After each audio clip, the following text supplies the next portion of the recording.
Türkiyənin qiyabi təhsil proqramlarında iştirak edən tələbələr üçün imtahanlar ildə 4 dəfə təşkil olunur. Bu imtahanların hər birində iştirak etmək önəmlidir.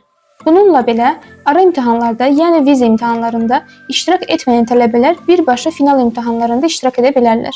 İmtahan tarixləri universitet tərəfindən əvvəlcədən elan olunur və imtahanlar adətən imtahan sessiyasının şənbə və bazar günləri keçirilir. Qiymətləndirmə test üsulu ilə aparılır. Hər fənn üzrə 20 test sualı təqdim olunur və cavablandırmaq üçün 30 dəqiqə vaxt verilir. Qiymətləndirmə sistemində 4 yanlış cavab, 1 doğru cavabı etibarsız edir. Universitetlərə gəldikdə isə İstanbul Universitetində təhsil alan tələbələr yalnız Türkiyə ərazisində təşkil olunan imtahanlarda iştirak edə bilərlər. Anadolu və Atatürk universitetlərində təhsil alan tələbələr isə həm Türkiyədə, həm də Azərbaycanda keçirilən imtahanlara qatıla bilərlər.